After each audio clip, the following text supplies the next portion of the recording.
Hello doctors, today we are here with the part 2 of the shock chapter from general surgery. If you have not seen the part 1 of shock chapter, I will give the link of that video in my description box. Please go and watch it first, then come for the shock part 2. So here we will start to have comparison between the different types of shock. I have already told you about the hypovolemic shock in the part 1 of shock chapter. Then we have the cardiogenic shock, obstructive and distributive type. In hypovolemic shock, the cardiac output is low. In cardiogenic shock also, the cardiac output is low. In obstructive also. And in distributive shock, the cardiac output is high in general. The vascular resistance is high in all cases except distributive shock, and the venous pressure is low in hypovolemic shock, high in cardiogenic and obstructive shock, and it is low again in distributive shock. And MVOS is low in hypovolemic, low in cardiogenic, low in obstructive, and high in distributive shock.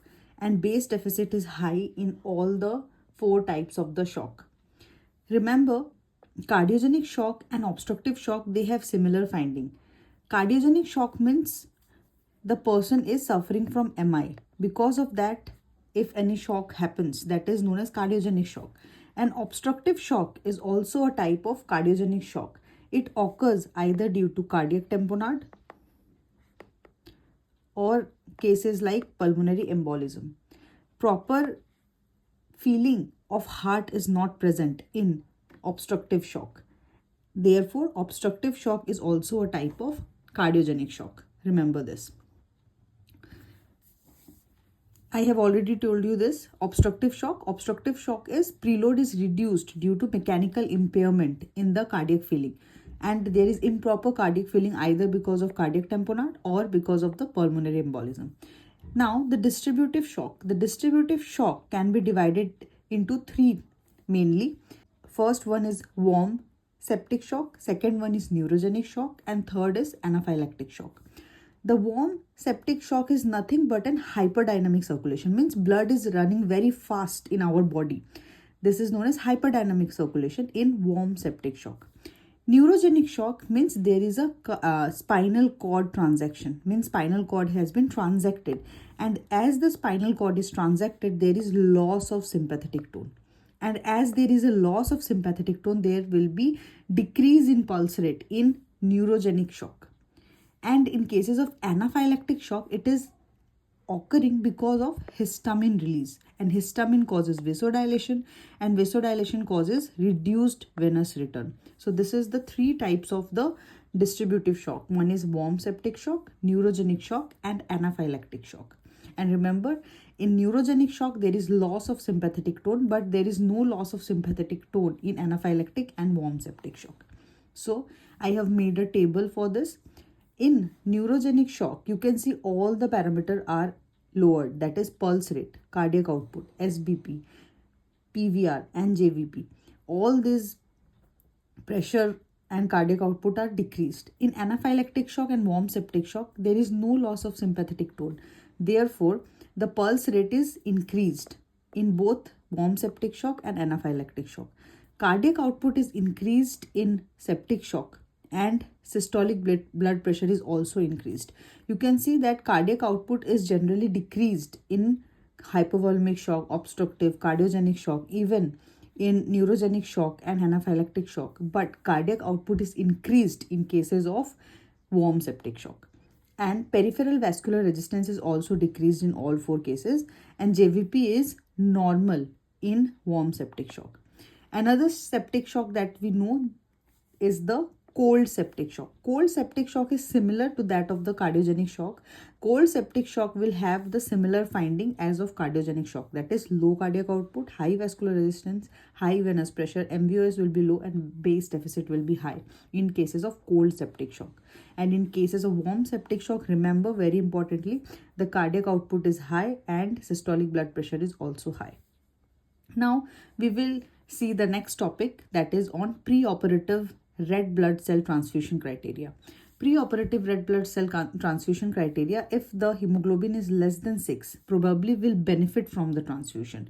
We should do blood transfusion in patients if the hemoglobin is less than 6 preoperatively.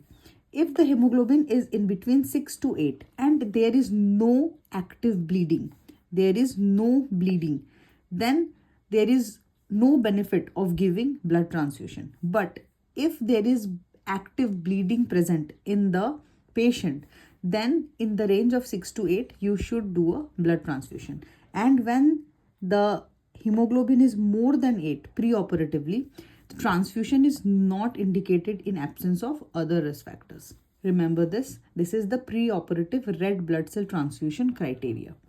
Now, very important criteria is SIRS. This is very commonly asked in your ward rounds or in your viva and also in MCQ.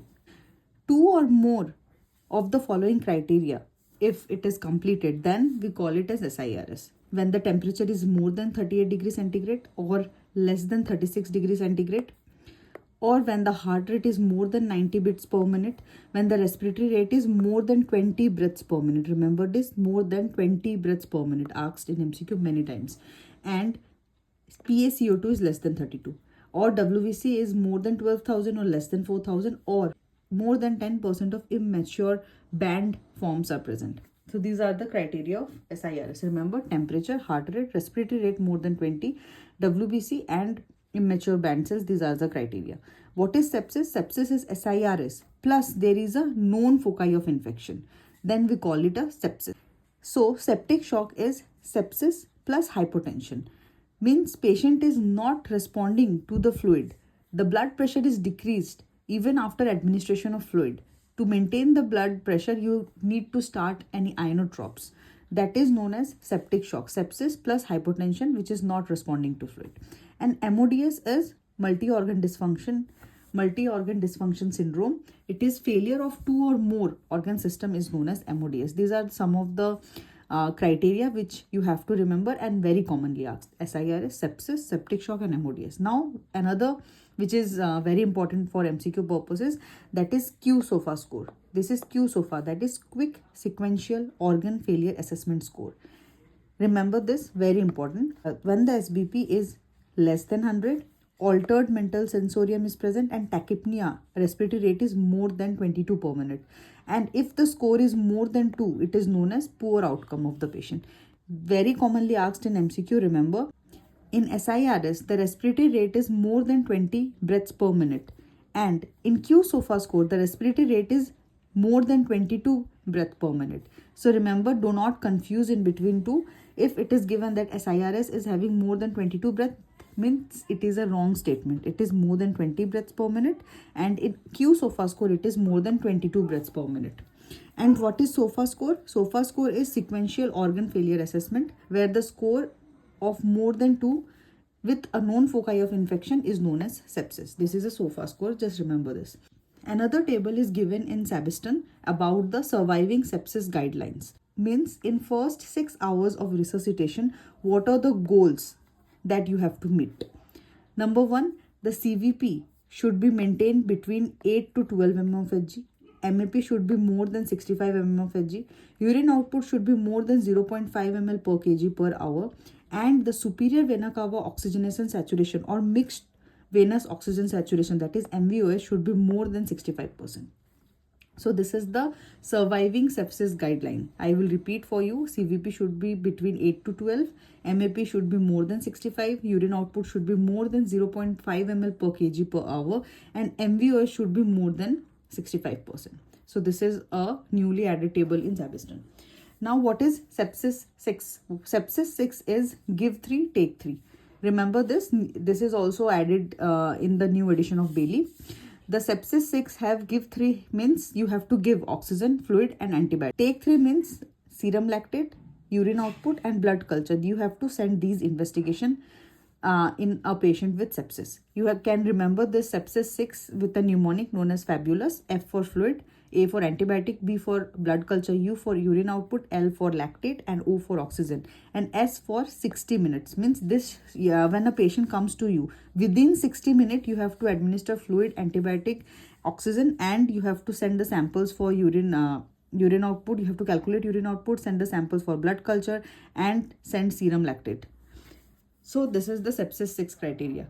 With this, we end the chapter on shock. Next, we will continue with other topics of general surgery. Thank you for watching, guys. Please do like, share, and subscribe to my channel so that I can make more free videos for all the medical students out there. Thank you, guys.